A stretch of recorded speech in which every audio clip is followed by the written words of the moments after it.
After Hours. On this episode of the History of the Chords After Hours podcast, we discuss the progressive metalcore band known as Between the Buried and Me. Make sure to follow us on Twitter at IsSurvivedByPro for news and the latest episode postings. And make sure to subscribe to the show.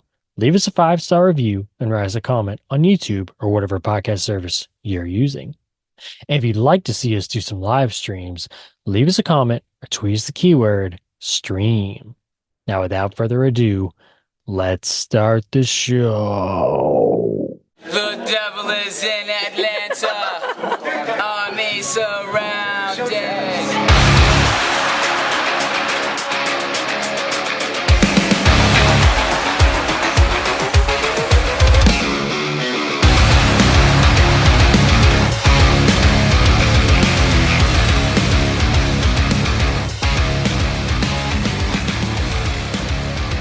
Welcome back to the History of the Chords After Hours podcast, where each and every episode I, Curtis, sit down with my good friend and avid listener to the History of the Chords podcast, Erik.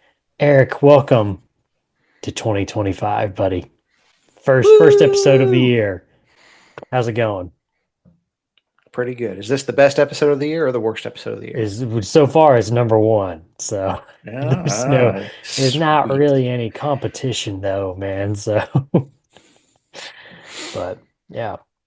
Well, we haven't been able to talk about it yet, Erik. And it's the new year, so we're a little bit behind on it, but me and Josh kind of discussed our Spotify wraps on an earlier episode of the History of the Chorus podcast. Now is your time to spill the beans, Erik. Tell us your musical journey in 2024 on Spotify. So it started me off by thinking I don't have a life or something. I'm not sure, but it said 49,999 minutes of music listened to. Good Lord. I broke those numbers down. That's a little over 816 hours. And if you break that down, it's about 34 days straight. Oh my goodness. Okay. Wow. I listen to a lot of music. Yeah, I don't remember what it was. A day in July. It said, like, I had listened to, like, I don't remember how many minutes. It was like 400 or 500 in one day. I was just like, what was I doing that day? I don't know. I didn't write it down, but like January 15th, I think, for me, it was something like 10 hours straight. Yeah, I'm it's like, what in what the was world, I doing? man? How did I even have like headphone capacity for the battery life and everything? Must have switched headphones 3 different times. I guess, man. Yeah, I guess so. So I listened to 684 artists. Oh my gosh. Whew. Name every single one of them right now. Starting with A's, we have. Right. And with those 684 artists, 4,486 songs. Oh my gosh. And that's not including the ones that I repeated over and over and over Right. and over. Yeah, that's just we're going single. get to a few of those. So, speaking of, let's hit my top 5 songs according to Spotify. According to Spotify. Okay, all right. Here we go. Number 5. Lucid by Polaris. And a lot of we'll get to that in a second. Anyway, so number 4. What album is that from? That one is Mortal Coil, their 2017 album. Okay, I was trying to remember what it was. The one, it's kind of blue with a guy looks like he's falling The guy backwards. in the ocean. Yeah. Yeah. Number 4. All of this is fleeting. Also Polaris. Okay. I see a trend here. This one was off their 2020 album. Okay. Is this all going to be Polaris? No. No. Maybe. Well, we're just about to Hand in find the cookie out. jar a little bit. Number 3. Consume by Polaris. Polaris. I knew it. Okay, this is not a good sign, man. 3 of your top 5.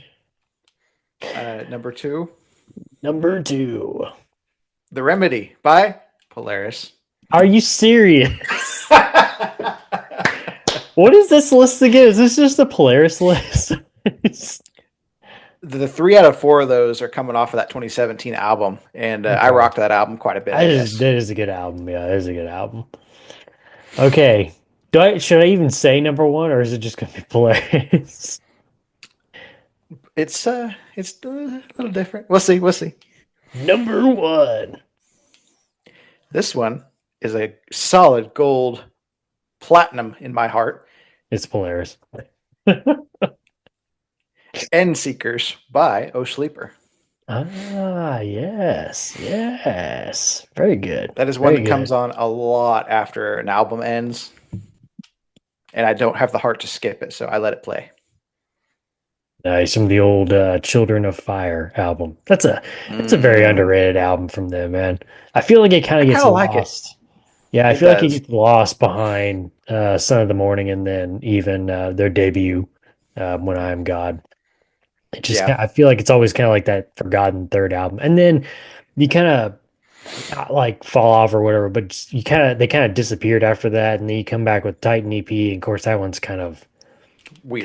yeah, it's weird, but it's just kind of like it's not on the radar either. So, but anyway, Yeah. yeah. According to Spotify on that one, I am in the top 0.005% of listeners of that song. Of that song. Of that song. Very, very nice, man. I don't even know what their monthly listeners are, right? It says I Hey. listened to that song 61 times, apparently. So, In the year. Okay. yeah. Okay. Which is not as many as last year. I can't remember even what song. For It was a that Norma song? Jean song. Oh. It wasn't that song. No. It was a Norma Jean song. Okay. It was over 90 for something last year. But anyway, Dang. Okay. Okay. that song, there was no variation. It was an album ends. Here comes this Norma Jean song. It was there's like 2 or 3 of them total. But yeah, it was that one most of the time last year. 74,000 monthly listeners. No problem. Criminally All underrated. Right. anyway. Criminally. Yeah. So how about those top 5 bands? Are you ready for those? Okay, so it's not just going to be Polaris. So we can guarantee No, they're no. probably on the list, but okay. They are Number on the list. 5 is not Polaris. It's Under Oath. Ooh, okay, okay. Are you since you went to the concert, are you on a Under Oath kick? I kind of was there right before and a little bit after. I was on a deep dive Deep type dive. kick. Yeah, Okay, okay. it happens, you know. Oh yeah, it happens, man. Number 4. It's Currents. Okay, yeah. I remember you saying you really I like enjoy Currents. a lot. Yeah, there are a lot of good stuff they got. They're kind of like Polaris, and they're kind of like, say, I don't know, Wage War, and there's a couple others that are kind of in that newish metalcore, not Right. NU, but NEW. Not, yeah, you know what I'm trying to say. I know what you're saying, yeah. Yeah. Number 3? 3. There we go. Number 3. Another solid gold oldie is Zayo. Oh yes, yeah. That's a good one, man. I That is a listened to good that one. a good chunk too. Number 2, Number 2. a surprise to probably no one, is Polaris. Yeah, I knew it. I just didn't know where. That's the thing about it. Yeah. All right, number 1. Number 1. Number 1. Okay, Norma Jean. All right. Norma Okay. Jean, absolutely. Okay. Okay. All I'm a right. top 0.1% of their fans, supposedly. And I spent, are you ready for this? Yeah, let's hear it. 2,789 minutes listening to them last year. How many hours is that? That's a lot. It's a lot. I'd rather not say. It is roughly 5.5% of my total listening time. Okay. Okay.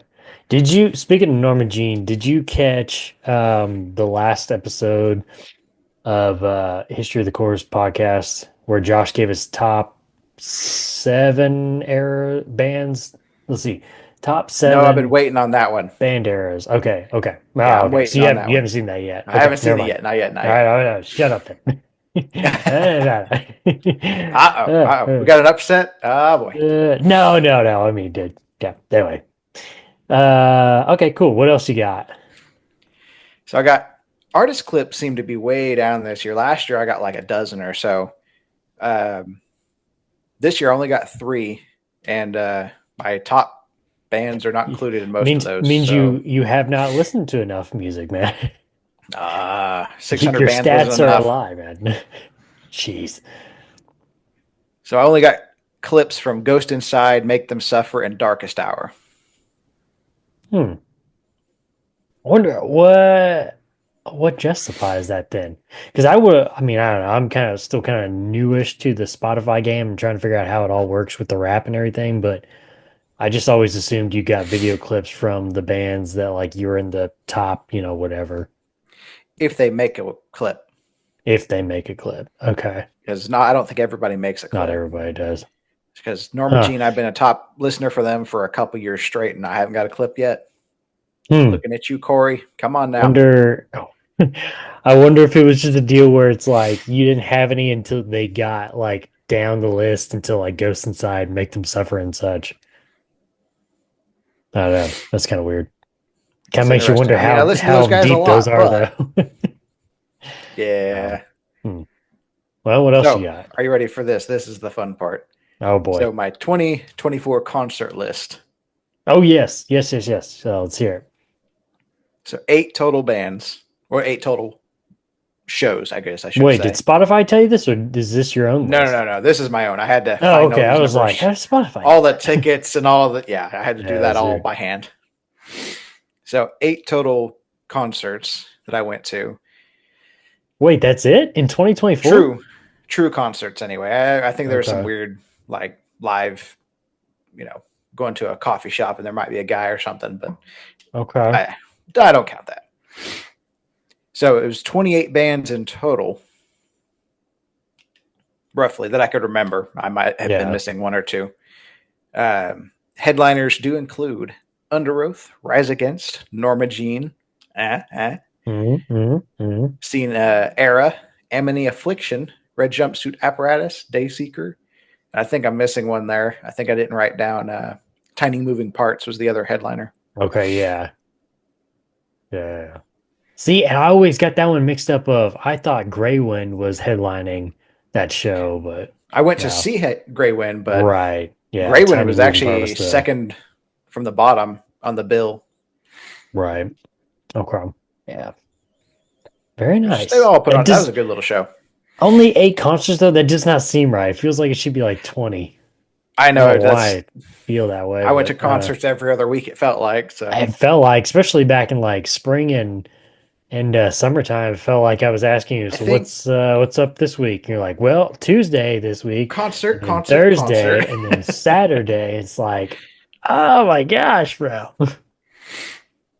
But you think about like the first, like January, February, March, April, there's not a lot of concerts going on there. Right. Like even now I've been looking, I'm like, I need to go to a concert and there's nothing. Save your money. Spring and summer's coming. Yes. You're going to need your money for it. I've got a good feeling. Yeah. We can hope. We can only hope. Yeah, There's been a couple bands on there that actually I haven't seen in a couple years, and I'm kind of waiting for them to come back. So we'll see. What does 25, golly, what does 2025 have in store? Yeah, get used to saying 2025 now, because I can't. It's always the hardest part of a new year is just trying to like remember to write the new year down, like when you're doing both or whatever. Yeah, like man. Well, all right. Anything else for Spotify, or was that all? I think that's all of it. I mean, oh man, okay. Almost 900 bands I listen to, whatever. Yeah, I would like to know almost 50,000 minutes of music, whatever. Out of everybody that has Spotify in the entire world, I would like to know who has the most amount of minutes listened this last year. If I remember right, I'm in the top 5% of all listeners worldwide, something like that. Yeesh. I listen to a lot of music. I mean, Somebody out there though has got like, like over 1 million minutes, and I'm sitting there thinking, what did you do with your life this last year? yeah, I don't even know because Yeah, that I will headphone say in I do try to constantly. actively listen to music. I'm not just Right. doing it Just while I'm doing putting something something. I in. actively listen to it. Yeah. So that is, and that's not including how else I spend my time. Listening to books, reading, doing this, doing that. Right. And that's true. Yeah, you So have to factor that in too. Yeah. I agree with that. yeah, that's All right. I spent a lot of time with music this year, Yeah. all to help you people. Who knows what 2025 will have in store for Eric on Spotify or in concerts. Yeah. We'll just have to join the journey with him and stick around till the end Off of we next go. year to find out what his stats are. If they got worse or maybe he spent more time outside doing other things. Who knows? Would you look at that? A prairie dog. A prairie dog. All right, I'll put my headphone in now. Beautiful, I need majestic some. creature. I need some Click. Polaris for a background while this prairie dog goes crossing the field here. Yes. Yeah. Alrighty, well, Eric, let's get on into our episode here today. I've been waiting for this one because we both enjoy this band. We both go a ways back with this band also. Yeah, it's been a That minute for band me. has it been a minute? Okay, so and that's the other fun part too, because even before me and Josh did that episode, I'd kind of hit them here and there, like little songs, maybe in like shuffle mode, but not like diving deep back into it again like we did. And it was like, okay, nostalgia's coming back, man. So felt good. But the band that we are talking about today is Between the Buried and Me. So it's Or always Polaris. Eric or Polaris, sometimes otherwise known as, in Eric's world, Polaris. Yeah, Super similar. two different. As there was always, Eric would like to start out each episode, regardless if it's 2024 or 2025, with two questions. One, how are you introduced to the band known as Between the Buried and Me? I am 99% sure it was that Victory DVD with the Alaska. Ah, yes. But it's Yep. definitely Colors is what caught me though. When Colors came out, I don't remember exactly how I acquired the music at that time, but I ended up with a burned copy somehow. And Illegal burn copy. totally legal. No Totally idea how legal, I man. got it. Totally legal, man. You I see, didn't buy kids, the burned what copy, we so it's had to totally do legal. back in the day was nothing compared to now, man. Yeah, so much easier now. Yeah, I agree. Yeah, I listened to that old burn CD a lot. Yeah, That is definitely what caught me and got me online with these guys.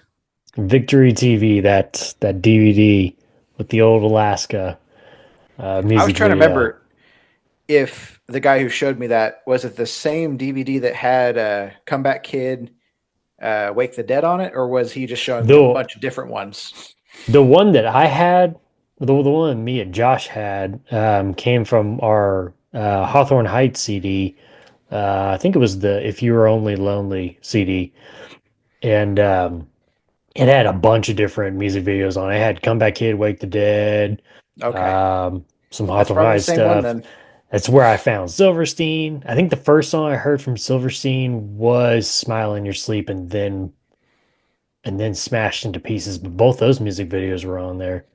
But yeah, I remember seeing Between the Buried and Me for the first time, Alaska music video. It's just like the music going, of course they're playing, and then that guy's like, "Gee, I need more paper to draw on and write on." The next thing you know, I'm out of paper, so I'm gonna write on myself. Like, okay, this dude is crazy. But it definitely matched the music that was going with it. So that's for sure. We'll do a lot. Listening to the full discography, because coming into this episode, you hadn't listened to everything, correct? Right, yeah. So now having that full discography under your belt, how would you describe Between the Buried and Me to a brand new listener, Eric? For the better part of the discography, I'd still say prog metal, progressive metal. For those of you who may not know words, but when I hear somebody say prog, I always think of a keyboard for some reason. I don't know why. think that was like a It's brand of usually keyboards, maybe Prague. that could be, but they're usually there in Prague for what that's This worth. is true. Yeah, this is true. But I was going to say it does kind of veer into prog rock kind of at times. I can't say at the end because they kind of return to the prog metal there at the Said end. more But kind of in that middle around Coma Ecliptic, where they switched more to that clean vocal style, it feels like. yeah, So, yep. yeah. But mostly for the bigger part of their discography, it's progressive metal. One thing that I've always enjoyed about Between the Buried and Me was you'd be listening to a song and then all of a sudden it would just shift you to the left or shift you to the right with some of these crazy little sound clips or yeah, whatever. The one always comes to mind, and it's probably fresh because I've been listening more to that album was from Colors 2. I think the song's Prehistory. It's got a bunch of it's kind of in the middle of the song. It's got a bunch of like cartoon sounds going on in the background while he's singing. It's just like, what in the world is happening here, man? You got the hoedown and Ants of the Sky, stuff like that. Yeah, it's like, where did this come from, man? So, but yeah. Yeah, that's one thing I always enjoyed about Between the Buried and Me. It keep you on your toes, I feel like. And it's strange, but it's their thing and they make it work for them. I think is how Josh Right. really described it too. So all right, coming right out of the gate here, Eric. I'm coming at you with a trivia Guns are question. blaring. Guns are Oh, blaring. I'm jumping off the cliff, shooting at you. All right, here we go. These are some lyrics. So listen to this. I took the cannonball down to the ocean, across the desert from sea to shining sea. I rode a ladder that climbs across the nation, 50 million feet of earth between the buried and me. Now, these lyrics, Eric, are from what popular 90s slash early 2000s alternative slash pop rock band, which inspired the name Between the Buried and Me? good thing I watched the original episode of What's it Between the called? Buried and Me. But yeah, that band BTBAM. That's what I wrote there. There you go. But yeah, it's Counting Crows. There you go. Okay, okay. I'm proud of you on that one, Eric. I'm very proud of you. Well, that one really caught me off guard. That's an odd place to draw inspiration from. That's yeah, especially especially for where this like band is, listening to where music they here. were. Yeah, it's Exactly. very Like, departed from one another. okay, okay, yeah, all right. I mean, Which maybe a I little bit don't. later in the discography, but Yeah, at the beginning, it's uh, like, no, I don't get that at all. you're right. Yeah, especially when you just like you go from like that song, which I think is Ghost Train, I think is what it was called, and then it's like if you turn on like the first song from Between the Buried and Me, More of Myself to Kill, just like that intro, it's like, oh yeah, these are two different bands. A little bit, a How little did bit. you what? Yeah. Speaking of their discography, Yeah. Eric, let's take a look at it. The journey begins in 2012 with their self-titled debut album, which Josh described as a quote solid bass, much like what he did with Bury Your Dead's debut album from our last episode, or the last band that we talked about. Uh, what was that album called? I don't remember. Anyway, as the band channels their previous music experience, which was Prayer for Cleansing, if you remember that from this past summer, Eric. That was their original band before, a little stepping stone, as I like to call it. Turning out songs such as More of Myself to Kill, Chevanel Cut a Flip, among others. A quick turnaround saw the release of their sophomore album, 2003's The Silent Circus, featuring poetic lyrics like Clowns now appear. They're all carrying knives and cups of gasoline from Anilophobia. Classic early 2000s guitar riffs found on aesthetic fan favorite tunes such as Mordecai and even comedic relief moments like the hidden track, The Man Land. Finally hitting full stride on their 2005 album Alaska, which overall feels like the band finding what they had been searching for sound wise up until that point, showcasing memorable tracks like All Bodies, Alaska, Selkie's The Endless Obsession, Robo Turner, and more. Eric, these first three albums, give us your thoughts.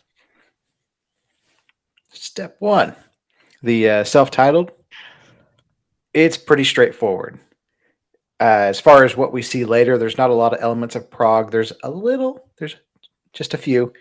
Definitely more of a technical metal style as a whole. Not much in the way of clean vocals, and most of the vocals are pretty low. Very grunty, guttural. Yeah. It's very vocally, it's a very early 2000s style of that, just go at it. Who cares? Who cares what the aftermath is? Just go at it. And I've always kind of felt like listening to it, this is okay, yeah, this sounds like a band's first album. It's just get in there, play some music, and we'll figure it out from there. But for what it is, it's a pretty clean album as far as it doesn't sound like it was not like it was recorded in a garage or in the basement or something. But it doesn't sound it production wise. Is that what you're trying to say? Yes, production wise. Yeah. Yeah, I agree. I agree with that for sure. Like they have taken their previous experiences and ramped it up a little bit. Yeah, they learned from their first I don't want to call it mistakes, but their that was the word that was in my mind. We learn from our mistakes. I mean, band. Yes. Well, yeah, that one.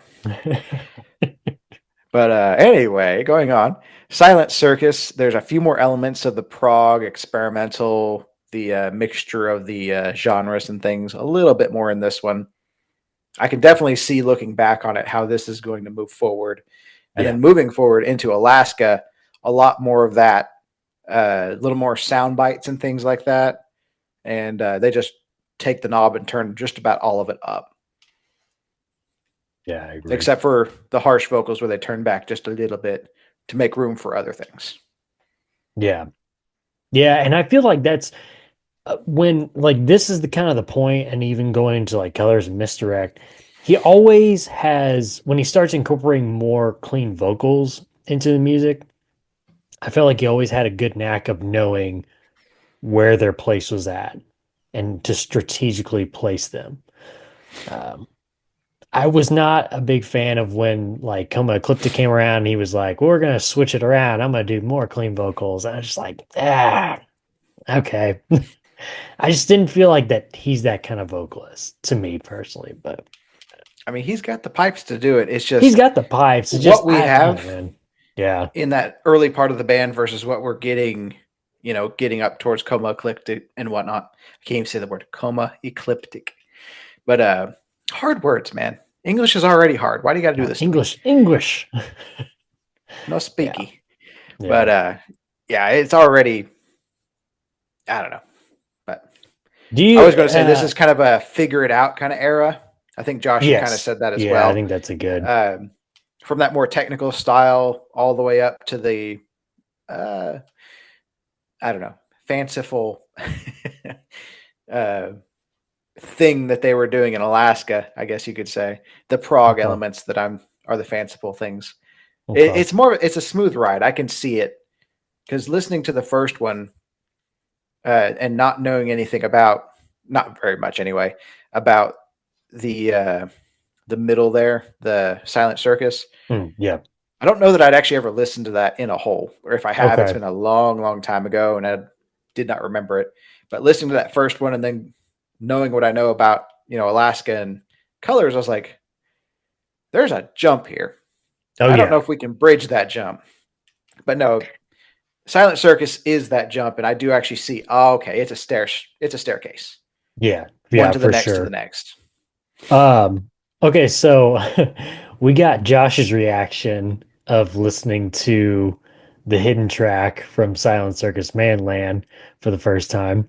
Any thoughts on that one? Do you remember your first thoughts when listening to it when it came on? Well, anytime I hear fuzzy silence after a song. I'm like, okay, what do we There have we waiting go. for us? Yeah. What's one of these? And I don't know.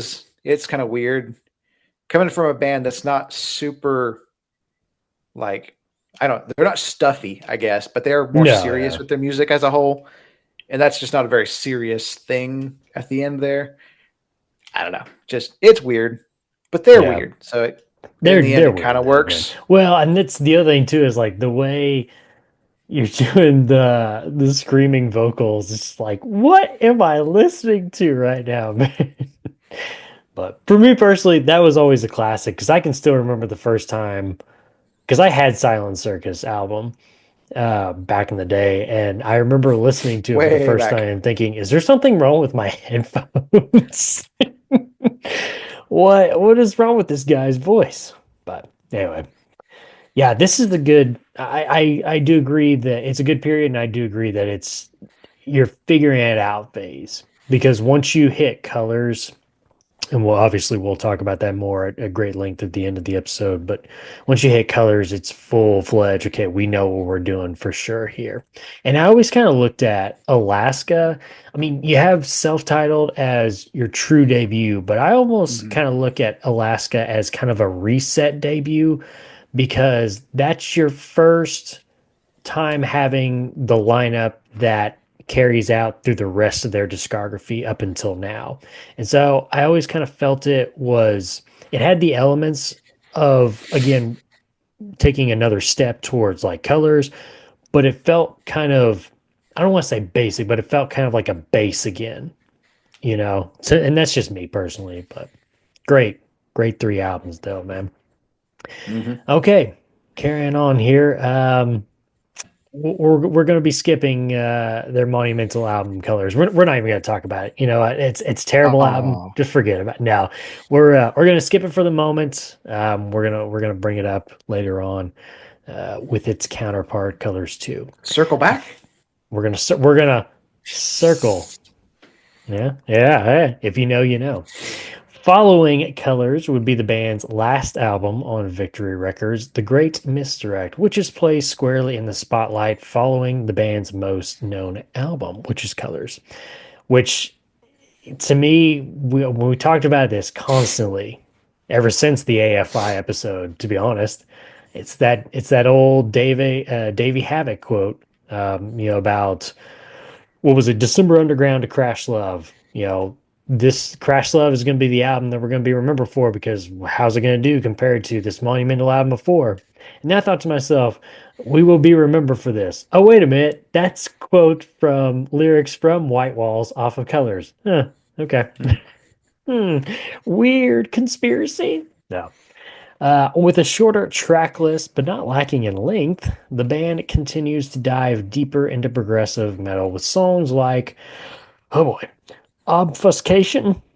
Whew. Yeah, that's tough, man. This was a tough one for me. Disease, Injury, Madness, and Swim to the Moon. While also making Josh and I wonder if they were listening to some acoustic Mailing and the Sun Disaster tracks when we talked about the song Desert of Song. Making the jump to Metal Blade Records, the band would try their hand at writing a concept album as we would receive the Parallax Hypersleep Dialogues EP and the Parallax 2 feature sequence. Musically, we both still enjoyed these albums, me and Josh, but the story in the Parallax really seemed a bit too much in our opinions. I mean, we started kind of looking at some longer versions of it and just being like, what is happening? No um, comprende. yeah, I mean, that's just us. But how do you feel about these three albums, Eric? So going back to Great Misdirect, Yeah, it feels like I don't want to say like a straight up extension of Colors, but in a way it kind of is. It's not a straight up sequel, but copy. not a It's sequel. Yeah, right. It's not the lost songs, from Colors or anything like that. The ones that didn't make the cut. It's definitely not any part of that. It is its own album. It stands on its own two legs, and it does it so well. But there's enough similar features there that either or, pretty good still. yeah, I Um, agree. Parallax feels like they continue to lean more into the prog, a little bit more, a little heavier, lean into that. Yeah. Story is way confusing. It's unnecessarily convoluted. I don't know. I don't know if I don't get it or if I just don't want to get it at this point. Did you try reading too much. what did you try reading into it? Just a little bit. And I was Just a like, you little know here and what? there. And I listened to what Josh was reading too. And I was like, nope. I Yeah. give up. I just personally I just found myself reading some of the longer versions of it, like plot summaries, and just thinking, oh, wait a minute, I got to go back to the beginning because I don't know what is happening. I feel like this needs more of a picture to really see. Okay, that's going near. I don't know. Where's the It string was going? it was just a little too much. It felt like, um, I don't know. There are some people out there that really were into it though, from what I'd seen. So, to each Hey, if their that's your own. thing, go for it. Just Hey, it's go for not it, man. mine. Yeah, I agree. Yeah. I Musically need a though, YouTube to show me exactly what we're talking about. right. If somebody wants to get on that, then I'll watch it. Give What me do you 15 think? minutes and I'll watch it. How did you feel musically about Parallax? Still not bad. Like I said, leaning more into that prog, Yeah, um, bit more into the cleans as far as vocally speaking. starting to kind of trend that way. Yeah, It's not like there's a whole bunch of them where that's all he does, but it's just more than I would expect going from my experience with basically Alaskan Colors, because that was right. my previous experience. And those two albums, they hit like a freight train. They're pretty heavy, you know, especially coming from that era. Moving into this here is just, it's a different sound, and it's not Right. 100% what I was expecting. Still not bad. I definitely I've listened to it probably 2 times through, and I give it another shot. So Okay. it's not like I have to skip it. It's not a No, yeah. Alexis on Fire type. It's not Oh that bad. gosh. Not at all. One of the reasons I don't want to listen to that album is because the album artwork is just staring into my soul, and I don't like it. From Otherness, Alexis on Yeah, Fire. Ugh, yeah, little I'm little looking at me, freaky. man. Coma Ecliptic, Eric. Say that 10 times fast. I Would can't say it once showcase slow. right, would showcase the band experimenting with their sound, specifically the use of more clean vocals than uncleans, as frontman Tommy Rogers felt it better fit the tone of the songs being written for the album, featuring tracks such as The Coma Machine, Famine Wolf, and King Redeem Queen Serene. That one, I don't know how many times I wanted to trip over that. King Redeem Queen Serene. I don't know why, but it hurts my brain just thinking about it. It's one of those. The experimenting would continue as the band's next project would be split into 2 albums, Automata 1 and Automata 2. Much like its predecessor, these 2 albums would focus on the concept of dreams. But while Coma Ecliptic took the listener through the main character's many dreams, Automata 1 and 2 tells a different story of an evil corporation wanting to steal the dreams of the civilians. This is definitely an interesting point in between the Buried in Me's discography that both Josh and I felt was good, but not at the level of their other albums. It almost kind of like a dip a little bit. What do you say, Eric? Sound wise, this is not bad. It does lean more prog rock than prog metal, in my opinion. Yeah, And my opinion's good as gold. So it's might as beautiful. well listen. Take it to the bank. uh, it's just not what I think of when I think of Between the Buried and Me. Right. It's on the lighter side of what I would expect from them. I didn't feel the need to skip the whole thing or anything like that. And again, going back, I'll probably listen to it again. This is my least favorite part of the discography. I mean, I'll make no bones about that. It is a Right. dip for me. I don't feel the highs and the peaks that I do in the other albums. But if the rock end of prog is your thing, I wouldn't hesitate giving it a shot. I mean, it's well put together. It's interesting. The themes are maybe a little odd, but Yeah, if you thought Parallax 2 was weird, oh man, wait till you hear these no, stories. The dream thing I think is kind of interesting, but then when you start talking about people are stealing the The dreams evil and corporation, because everybody knows we want to listen to an album about an evil corporation. We all love it. I don't know. An I just album think thing. that's a little bit much, but I don't know. It's not a bad sound. It's just different from what I was Yes. truly Yeah. expecting, jumping into this because I I have told not Josh. heard anything after. I think I might have listened to Great Misdirect maybe once or twice because that opening track was really familiar when I was listening to it. And I'm like, I don't know. Yeah. But past that, I have nothing. So was totally new to me listening to it, and it just wasn't what I was expecting from my previous experiences. I told Josh he'd mentioned, I think it was more specifically Automata 1. Maybe we were talking more both, but I think it was more the first one. He said he felt there was a lot of the music being driven by the bass at times. And I told him, I said, well, listening with that in mind and then looking at the album artwork, and then obviously with the storyline of an evil corporation, I told him, I was like, it almost makes me feel kind of like industrial rock kind of vibes here and there. Hmm. But I don't know. I still lean more what you're saying though with the prog rock. And I think you and I are in the same boat of saying like I describe these three albums as like somebody has to be last in Right. my top whatever however many albums there are of Between the Buried and Me or the list or whatever. And so it's more by saying that it's saying it's not a bad album, but somebody's got to be last, and these three are in the bottom. So, Right. I mean, when I'm in the mood for like prog, though, I'm probably not heading for these three. Just generally speaking, I'm I'm gonna go probably to heading more Colors towards Coheed or or no, Cody. like Yeah. prog rock. I mean, Oh, prog it's rock. just Okay. Yeah. yeah. Because this does lean more towards the rock than the metal part, in my Yeah. wonderful opinion, of course. But again, it's Well, not bad, so I wouldn't hesitate giving it a shot if no, you no, haven't. no, no. Yeah. Yeah. There's still some good spots here and there. Song wise, it's still stuck in my mind from those three albums. But yeah, they just don't. I'm with you. It's like they just don't hit the same as an Mm-hmm. album like Alaska or Colors or whatever. So, all righty, Eric. Finally, the moment we've all been waiting for. Let's talk about Colors. Colors has to be considered the band's masterpiece, and its sequel, Colors 2, makes for a great follow up 13 years later. With its endless connections musically and even more so lyrically, the band paints a beautiful picture that even Bob Ross himself would be proud of. Happy trees, happy trees, happy trees.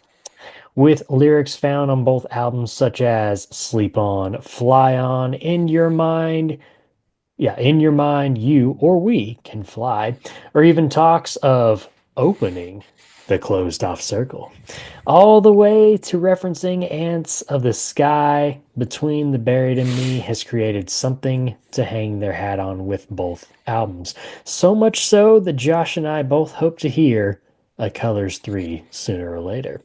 But we're not here for our opinions, Eric. We want to know yours. Give us your thoughts on the monumental album Colors and its sequel, Colors 2. So Colors is definitely where I got into the band. Holds a special place for me. As an angry young man, I truly loved the weird mix of genres, the strange sound bites that would just draw me off into another world for a minute, and then the crushing lows that would come out of nowhere and just pummel me. I just that mix was amazing, and it still is to this day. It holds its own really well. But A lot of the other these, thing too with that is the fact that it's from it was eight or nine tracks. It's from track 1 to track 9 constant. right, There's no separation. And which that's what I makes always it loved even about this better, album. man. Yes. Yes, Yeah. which is I heard you and Josh were talking about it a little bit. It's good and bad a little bit when you're listening to it, say on a streaming service versus a disc. When you're listening to the old disc, you're listening to it 1, 2, 3, 4 all the way to the end. And I really like a gapless play. It just goes straight through and Right. it's one huge song. It's almost like a symphonic movement moving from one section to the next. And here we go on to the third movement, you know. And anyway, there's a lot of things about this I always really liked. So I really hold this one in high esteem. it well, what did I say here? Notes are fun. Oops. What am I writing? What is that word? What's fun is I could just talk about it for hours and never look at my notes. So I'm trying to stay on track with you. No, you're good, man. Carry on. Carry away, man. So I do remember going from, early on to this, hearing better defined harsh vocals, the higher ones in this. Before they were a little bit gurgly and a little bit untamed, I would say. It was not quite the wild gorilla that we talked about, back during the summer, but he's in the same woods as the gorilla. They're definitely creepy and, like I said, this gurgly almost kind of sound. And now you still talking about they're a little one? bit. Well, this before Colors one. In Colors, we got into we got into that more clear sound. Okay. Of the higher vocals. The lows are still crushing and as amazing as always. He had that nailed down from day one. Colors 2 also pretty good. First time I heard it through, I would listen to Colors and then Colors 2 back to back. Just I wanted to see what we were talking about. That's the only way to do it. It should be, yeah. And in doing that, it should be against the law. I'm going to write President Trump, man. It should be against the law. Get my pen out here. Let's start writing law. Just write this down. Dear President. So, that being said, doing it that way, it does sound like they've lost a step or two, but realizing there's 13 years, I believe, between the two albums. Oh, yeah. And realizing that, you go, okay, I've slowed down in the last 13 years too. I'll give them a little bit. I'm not quite as bouncy as I once was, Right. But musically very similar. A lot of similar things. I love a callback for lyrics. Some of those similar sounds and like soundbite things going on. I really enjoy that. Even especially over a decade later, that really gets me hyped. Like, oh, I remember listening to that when I was, again, that angry young man. Like, yes, this is wonderful.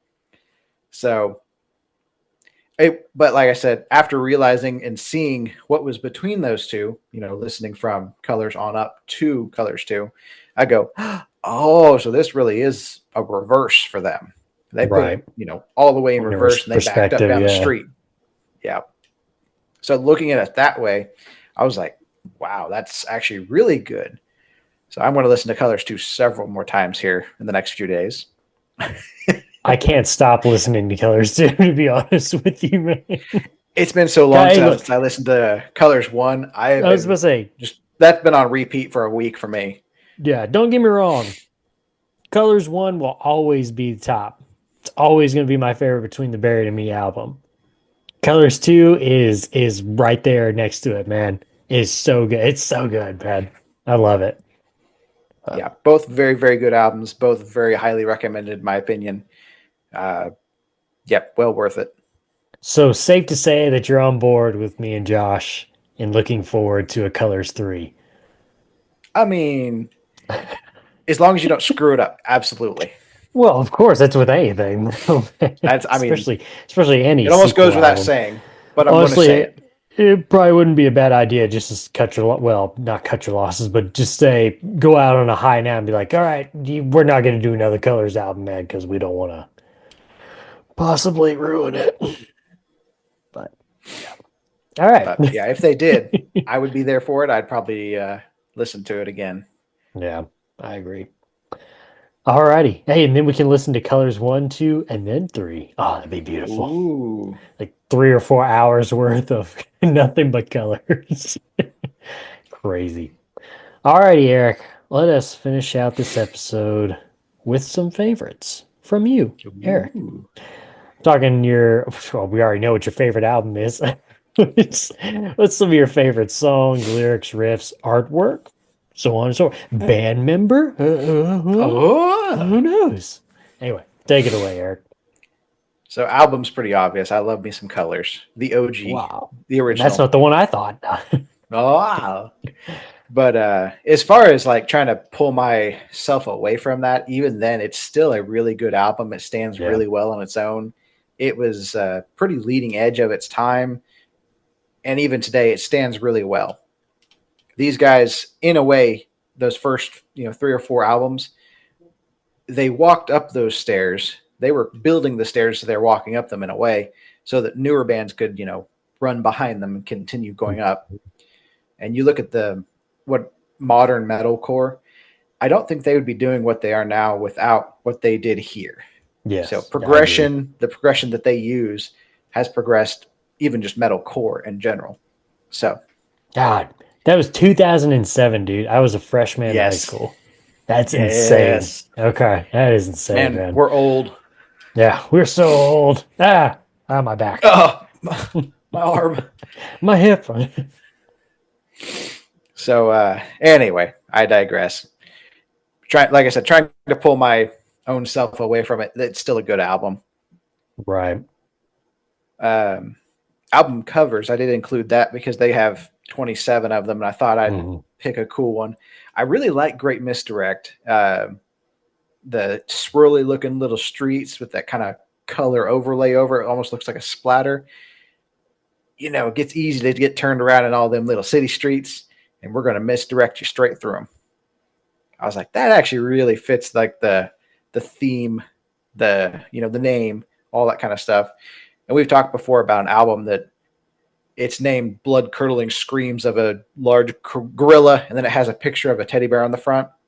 And you're like, this one does not equal the other. This one does. And that's what I like about it. Oh, no. Did I lose you?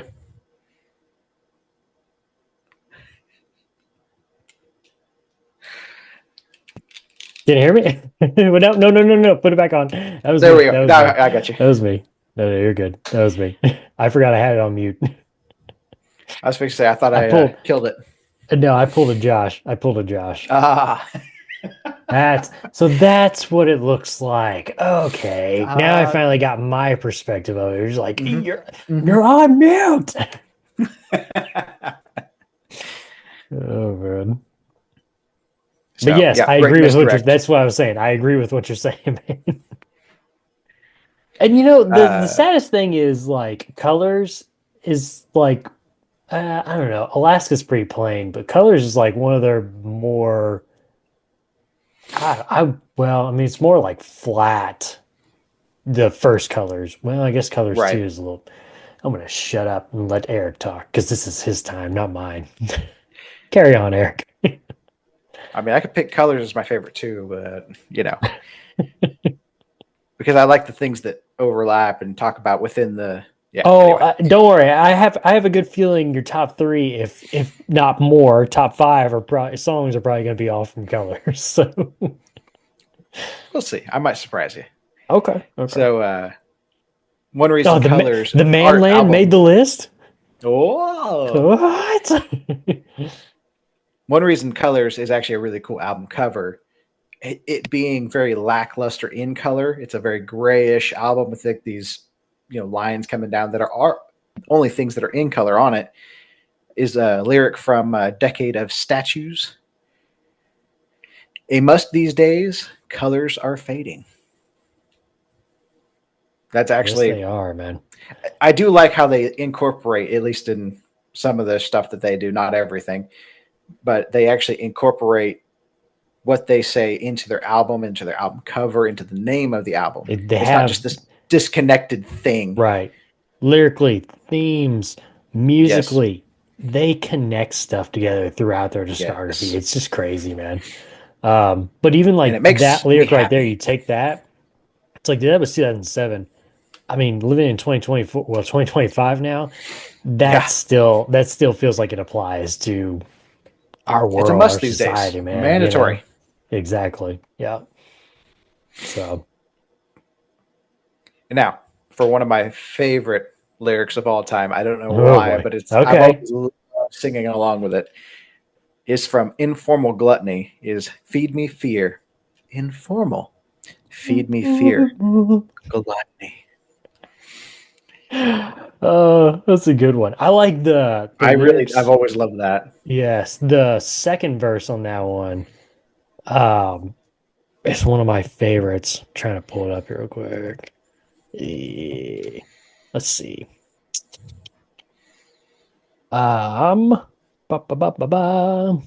Form of gluttony. Beep beep beep beep beep. Boop boop boop boop boo. Where did it go? Oh yeah, female fear. Construction paper lawns. Force fed attention grabber. When will you learn? First come, first serve. The all you can eat trumpet playing the tunes of our death. Oh, so good, man. Yeah. Definitely jumps up a level or two going from Silent Circus with their clowns carrying cups of gasoline. I decided after listening to that if I was ever to be a clown, my clown name would be Gassy, and I would carry around a cup full of gasoline to kids' birthdays parties. Hey kids. Let's see a fire. Oh, fire. Okay. But anyway, so I could quote a bunch of lyrics and they'd all be wonderful and we all would love them. But I guess let's go on to songs. And what I did for songs, just to surprise you just a little bit, is I did kind of a top 3 album with my songs. Okay. So from my top 3 albums, I gave you my favorite song from those. Okay. But I'll do something a little bit different close to the end. Yeah, top 3 still. Okay. Number 3. Gotcha. Lost Perfection, Clown Fear, Chlorophobia, or however you say that word. But the clouds, though. Yeah, that's a good one, man. It's got a good sound to it. Musically, that's good. It's a good little journey within itself there, man. Good, man. So good. And I mean, if you really think about the Silent Circus, you got the fear of clowns going on in here, which is what that chlorophobia means. I can't even say it, but and talk about clowns running around with cups of gasoline. Okay, it's kind of ridiculous, but it fits the theme. So it's a fever dream. That's what that is, man. It is a fever dream, straight up. Number 2. Well, with all bodies. To be honest with you, I'm sorry, before we get to that, to be honest with you, for somebody that you and I are both friends with, it's reality for her. So, poor thing. Poor thing. Fear of clowns. Anyway, all bodies. Yeah, number 2. All Bodies on Alaska. Yeah, just such a great opener to an album. It's hard to beat an opener like that. So good, man. Yeah. So good. So good, man. Oh, yeah. Number 1. I bet nobody could guess this one, but it might be Informal Gluttony off of Colors 1. Oh, okay. Okay. I mean, I had a feeling it was Colors, but that sound, that intro to that song. Yeah. Oh, I've always loved that. It's the monkey noises at the end, isn't it? Yeah, absolutely. The intro there, and actually throughout most of it, that kind of guitar tone and stuff that's almost kind of Middle Eastern-y, like Egyptian. Like when we talk about like movies that we see that have like Egyptian themes in them, they have this song, or not this song, but I mean this sound, this chord progression. Stereotypical sound. Yes. I mean, like Creeping Death by Metallica has a very similar, I forget the chord structure name, but it has a very similar sound to their chord structure that they use. I know back in the day I had a friend that told me exactly what it was called, but I've since lost all that. It's like when you're watching a movie and like the main character goes to like China or whatever it is. Yeah. It's kind of your stereotype. Of course. But I really love it here in Informal Gluttony. Yes. Yeah. Really, really. They do a good job of that. And then going from Statues Decay to Informal Gluttony into Son of Nothing, dude, with that drum line. Oh my gosh, man. I think my favorite transition though on that album is Son of Nothing into Answer the Sky. And that was the one that I honestly thought was going to be your top song, was Ants of the Sky. Because I thought back in the day, you were really obsessed with that one. That's a good one. It was close. It was really close. If we were going to do, true favorite songs, that would probably be 1 and 2 right there. Okay. It's the hoedown, Really? isn't it? That's what does it for it. Like I said, the weird things that they do in the middle, it really draws me in for whatever reason. Like sometimes bands will do it and it really just takes me out of music. The way that they do it, it draws me in further and it's really strange. So I don't know. I love it though. Always have. How high on your list would Between the Buried and Me be to go see them in concert? If they came anywhere in the state, I'd probably go ahead and go. Okay. Yeah, I think after doing, if that translates to numbers or height in my list. No. After doing this episode with Josh, I was like, if they come to town, or if they come to Oklahoma City or something, I think I might have to go just to experience that, especially if they're still doing. Because I don't know, I think they are still doing their Colors tour right now. I was like, if you extended that, I might go. Let's circle back, guys. Let's open up that closed off circle and you know, Pac-Man us in there. Kind of hit the southern Midwest here for me. Exactly, man. Yeah. So I do have a question for you. Okay. You ready? So normally we do sorts of favorites and everything. This one, I was like, what is my favorite run of songs? We talk about runs of songs here and there every once in a while, but what is your favorite, like 2 to 4 songs, something that just goes back to back to back and you just can't skip any of them? Do you have a favorite from Between the Buried? Oh, of mine? Yeah. Yeah, it's the run of, I mean, it's tough because, again, obviously it's from Colors, and it's tough to not say, well, from track 1 to track whatever, you know, the end of the album. It's like, well, that was the entire album. But if I have to go deeper within Colors, it's going to be Informal Gluttony through prequel to the sequel. For me, that's the run. What about you? That's almost what I wrote, is Informal Gluttony, Son of Nothing, and To the Sky. That 3 run right there. Yeah. Oh yeah, that is so good. I love the transition. I mean, I didn't mention it earlier, but I love the transition from Ant to the Sky to prequel to the sequel. And then I do enjoy the ending of prequel to the sequel, with the guest vocals from I can't remember what his name is, but he's from Fear Before the March of Flames. It's just overall it's a good song to me too, but can I just say the whole entire album Colors? From point A to point Z. If I was going to pick a top 3, those 3 would probably be somehow mixed into 1, 2, and 3. If I was going to do a true 1, 2, and 3, like I said, I want to give you something different as far as like some favorites from like my top 3 albums there, because those are all great songs, all great albums. And if I had to tell you, you've never heard this band before at all, I wouldn't hesitate on any of those 3 albums. Start out right there and go forward from there. I know this is kind of on the spot, but do you have a run on Colors 2 that you really enjoy? Not yet. Okay. I've been enjoying it, but I haven't to the level of what I've done with Colors over the years. Right. Because I have been listening to that for a decade and a half. I think right now I'm really enjoying let's see, Bad Habits through basically through the end of the album. Be Bad Habits, The Future is Behind Us, Turbulent, Sfumato, and then the closing track, Human as Hell. Man, that album's just a good one overall, though. Dig it. It is pretty good. It's starting to really get to me. Man. Oh, boy. All righty. Well, any final thoughts? This is tough. This is a tough one to close the book on, man. But is there any final thoughts? Let's just keep talking about it, man. This is a Colors podcast. That's right. I want you to see the colors and feel the colors. Final thoughts on the band known as Between the Buried and Me, Eric? Kind of like what I was saying earlier. If somehow you've missed this band over the last 20 years, if you're going to start somewhere between Silent Circus, Alaska, and Colors would be a good place to start.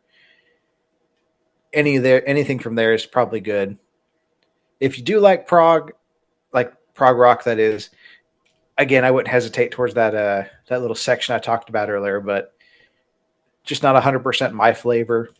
Yeah, I agree. But anyway. And if you're gonna listen to Between the Buried and Me, you have to listen to Colors 1 and Colors 2 back to back. You can't do, well, listen to the entire discography in order. I'm sorry. You're just gonna have to go Colors 1 to Colors 2, man. It is better. I will say that. I tried it both ways now, and it is definitely better. We made a believer out of him. Alrighty. Let's head on out of here, Eric. Make sure to follow us on Twitter at IsSurviveByPro for news and latest episode postings, not just on this show, but our other shows as well. We have the History of the Corps podcast, where me and Josh take a band from the Corps genre, and we take a look at their discography, their member changes, so on and so forth. So many member changes. So many member changes. Speaking of which, there's the band that we're about to do next has a lot of member changes. Not as many as some that we have done or we're going to end up doing. But we're going to be taking a look at the band known as Arsonists Get All the Girls. So be on the lookout for that one. We also have the Red Right Hand podcast, which has covered all 6 seasons of the BBC/Netflix hit show, The Peaky Blinders. And there will be a movie coming out soon, and we'll be covering that. And very soon, within the next couple of weeks, we will have an episode giving us a movie update. So be on the lookout for that one also. And we also have the Throne of the Dragon podcast, which has covered season 1, season 2, eventually season 3, and season 4 of HBO's House of the Dragon. And this next summer, season 1 of HBO's A Knights of the Seven Kingdoms. So be on the lookout for that. Next summer. Also, while you're on Twitter, make sure to follow my co-host, my ho-host. Shots fired. He's a hoe. My co-host. My co-host at Joshua Lynn Gary. Make sure to leave us a 5-star review and write us a comment on whatever podcast service you're using. And if you want to listen to us, see our smiling faces, because you can now, not just on YouTube, but on Spotify also. I forgot to mention that. Video podcast on Spotify as well.